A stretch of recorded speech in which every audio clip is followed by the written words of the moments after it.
Hi everyone and welcome back to a little bit of Warframe. Today we are taking a look at one of my absolute favorite loadouts at the moment. A Warframe that I've loved for a long time. Basically Gara took over for Frost in all the defensive needs for me, for the most part. I just I just really love this Warframe, and I mean, her Prime skin is really hitting the point of being a glass samurai, right? So, yeah, this loadout is called the Samurai Queen, and I absolutely adore the look of this Warframe. So, yeah, let's jump in. So, every single piece of equipment you see here has a use in this build. There is some synergetic stuff going on, but we will start with just the Gara build. So this is a 2 mob build. Steel charge for the aura because we are focusing on melee. Also, this fits our aura polarity that the frame has, so we don't have to invest the stance forma. And yeah, I mean, that's really, really good. Right, let's start off with our defenses. We use vitality as well as adaptation. In combination with our 2, that means a lot of damage reduction, and that makes it very, very hard to die as long as you keep your 2 up. And Vitality is here to boost the health pool, just so if a slash proc happens, or like a toxin proc, the electricity procs that shoot through you, you have a little bit more of a health pool to work with, right? And that's why we use both of the defensive mods here. Sure, you could go for like stuff with shield gating, but I just don't want to do that. With Gara, I don't see the need for it, basically. Right, to reach 90% damage reduction, all you would need is actually Intensify, right? 130% power strength is enough to reach, we can demonstrate this here, to reach 90% damage reduction, which is very nice indeed. But we are also using Power Drift in our Exilus slot to gain 145% power strength. And this is just so our subsumed ability from Ash, our Shuriken, with the augment, is able to strip 100% armor for 15 seconds. So this is meant to use against an Acolyte or a heavily armored unit, disruption targets, stuff like that, where you really need to deal big damage fast. You throw Shuriken onto them while you are priming them with your secondary, because this is a single-handed cast ability, so you can cast this while shooting your secondary and then just go in with your melee, right? So yeah, we have Shuriken subsumed onto her. I like this more than her regular 3, and the armor strip is very needed on here as well. Sure, you can do the focus tree, a different focus tree to strip armor, stuff like that. You can do that if you want to. I just find this to be a quality of life, basically. And I will never use, or I never did cast her 3 anyway, so yeah. Right.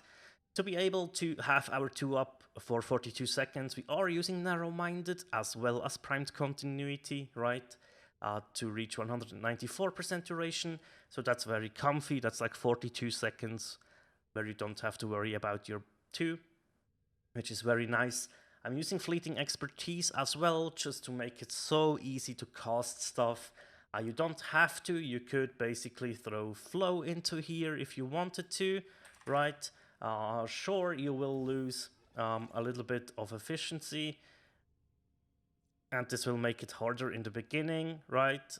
You have a good amount of energy bank though, and you gain a lot of duration onto it.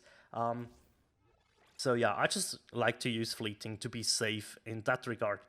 Also, I use stretch here to get back a little bit of range that we lose here, mainly for our 4, because refreshing our 2, if we put that on a squad mate, on a mobile defense terminal, on a defense pod, if you want to refresh that, it's easier if you have not quite tank down your range. So it's also quality of life. Also, it makes the radius of your 2 a little bit bigger, so breaking boxes goes easier, right? However, if you don't want to use this, you can slot in flow for stretch. Be aware though, this one here, the initial radius is so small that you will be scared, which is why I use stretch, right? Arcane Energize, doesn't matter on which level you have it, it's always really nice to give you that burst of energy. And I'm using Arcane Fury with this because on crit we have a chance to gain melee damage. Yeah, I need to farm up more Furies, 4 more are needed, right? To gain the 180% melee damage bonus, but 150% is also nothing to sleep on. That's quite nice.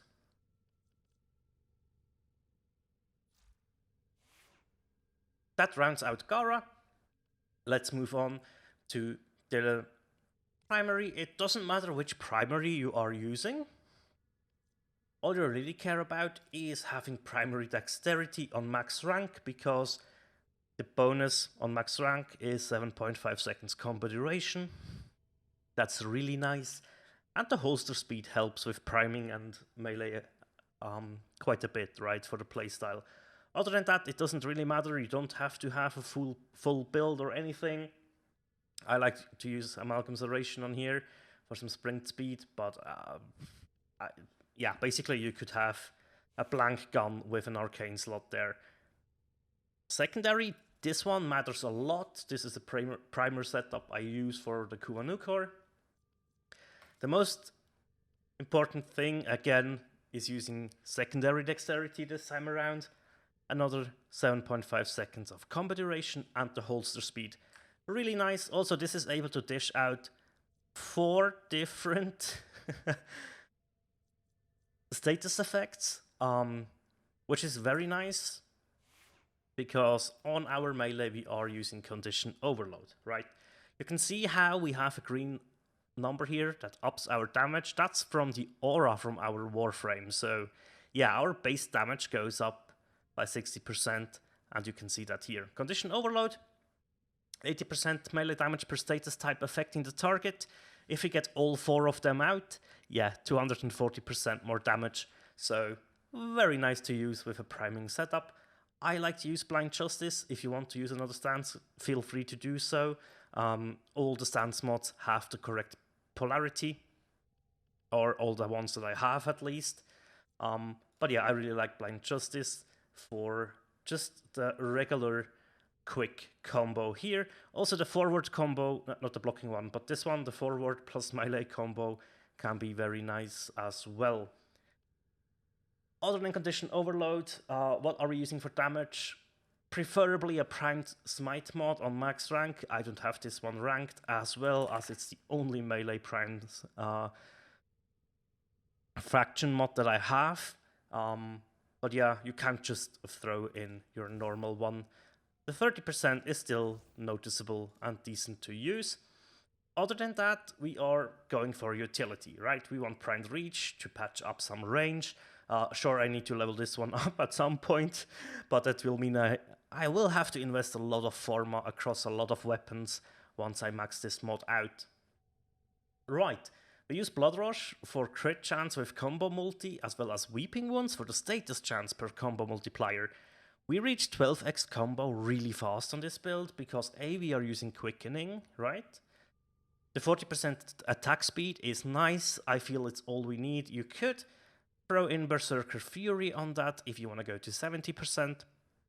I just didn't think it was needed. But also you have the plus 20% combo count chance, and since this is a saw, we are able to use Exodia Triumph, which gives us 50% additional combo count chance, which is very nice indeed.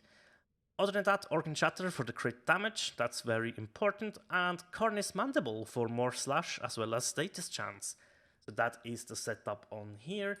If you want to know how this saw is constructed, it's the Vorchi 2 Chai Link, the Lakha Grip, and the Zepfan Strike to get a Nikana out of it. The only thing I didn't optimize is my pet. I'm just using Inugami here because this guy will... it's a Panther Vulpaphyla, right? This guy will actually spread viral around, which is another source of getting viral onto your enemies, right? And also this guy doesn't die, and he will store up some health for you when you get low.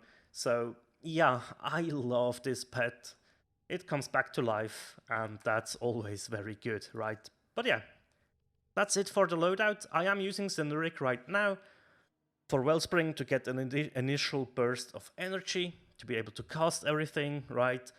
Other than that, I don't care too much about this one. Radial Burst, you can slow down enemies. I never use this. But yeah, you can use it, of course. So yeah, that is the whole setup. I would say we jump into a Selkie Survival, which is against Grenier, and it's currently the highest level mission I have available, survival-wise. Mod, I think, would be better, but do you know what? Selkie will do. See you in the mission. Alright, we are in the mission. First thing we do is get some energy regen going, switch to the Kuvanu core, cast our 2 onto us, and now it is just, honestly, play the survival like you always do. As you can see, our combo goes up really fast, really fast. I love that. We're already at 10x. This is the forward melee combo, really like that one. The wide swings are quite nice, but honestly the quick melee combo is all you realistically need to use. The most important thing with this Warframe is keep your 2 up at all times, at all costs. Even if you should lose your melee counter, do not care about that. Prioritize your 2 over everything else, then maybe if you run really low on life support, then you probably should fix that issue first. But other than that, always prioritize your uptime on your 2. I can see it's getting low there. You don't need to go outside and burst the bubble to charge up the damage on your 2, because you will not deal enough damage against Steel Path enemies.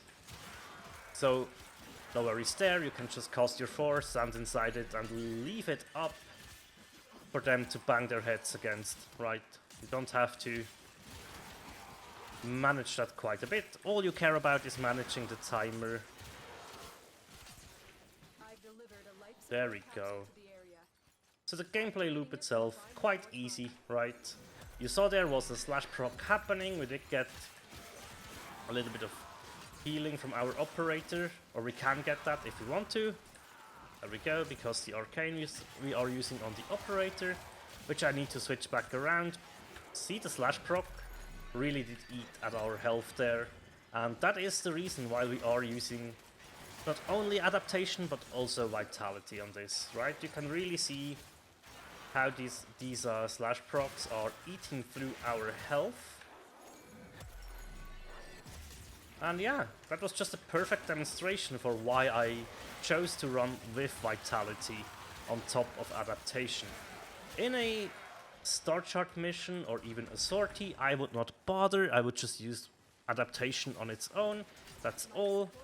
And yeah, since you are not using a loot frame, be aware you have to manage your life support as well. That's quite important if you're going for survivals, of course. If you do other missions, you just have to deal with having your 2 on your defensive objectives and refresh the duration with your 4 to sync up the timer of your 2 with the 2 on yourself with the timer of the 2 on the target you've put it on. That is basically the whole shebang about this particular Gara build.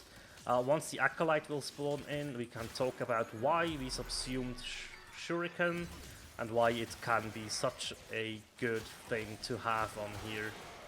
Yeah, there are other sources of armor strip that we could use, right? But Shuriken is honestly the one thing that requires so little effort to use that I just thought, you know what, that is pretty much the one I will go for, right?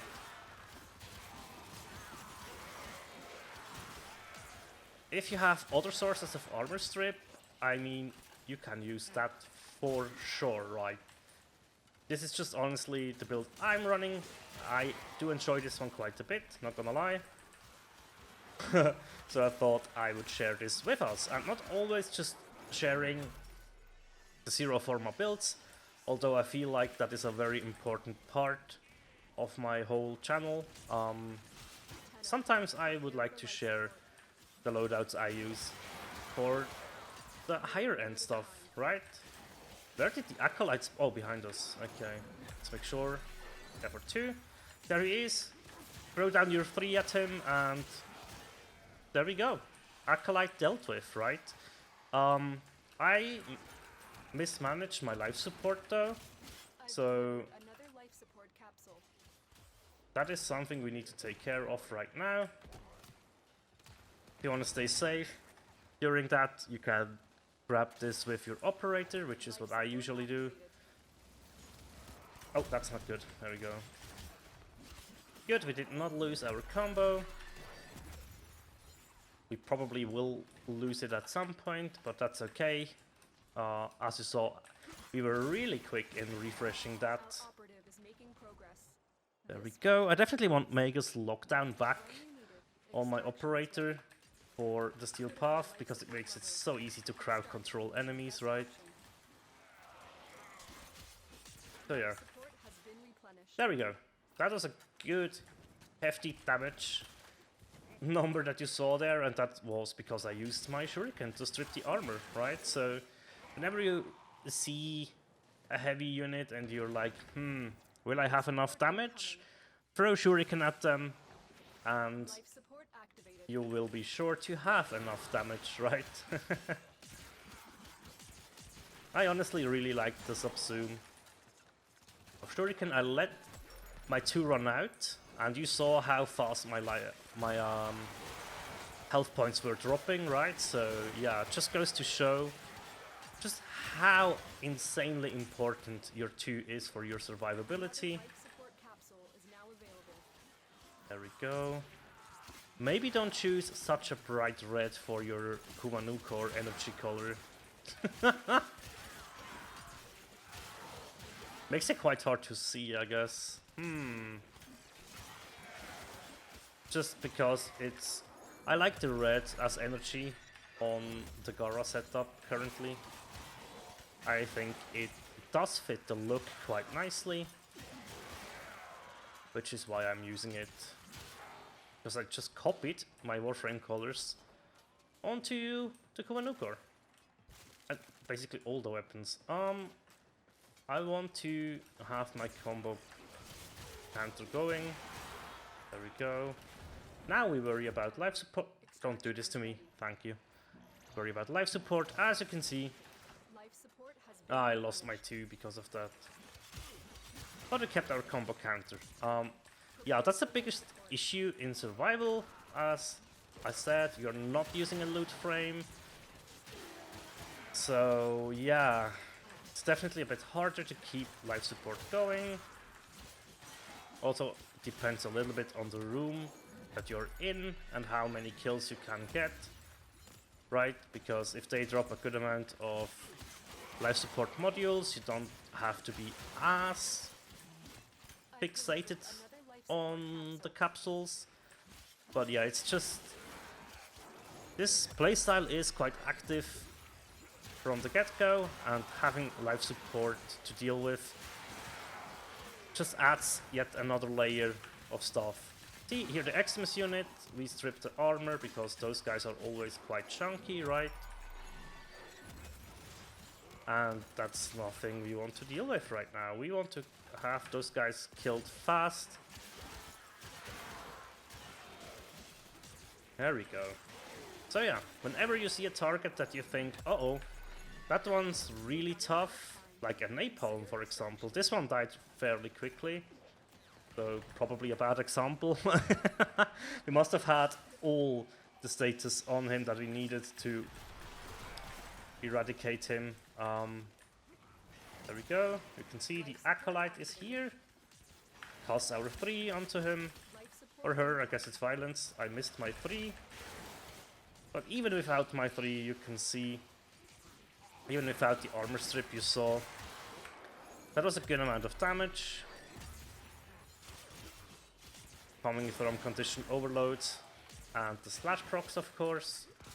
So yeah, not all hope is lost if you miss with the Shuriken.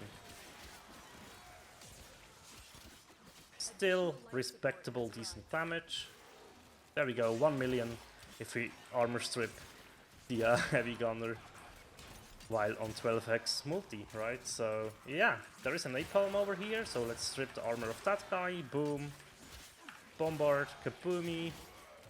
Yeah, the heavy enemies, they can't do really much about us.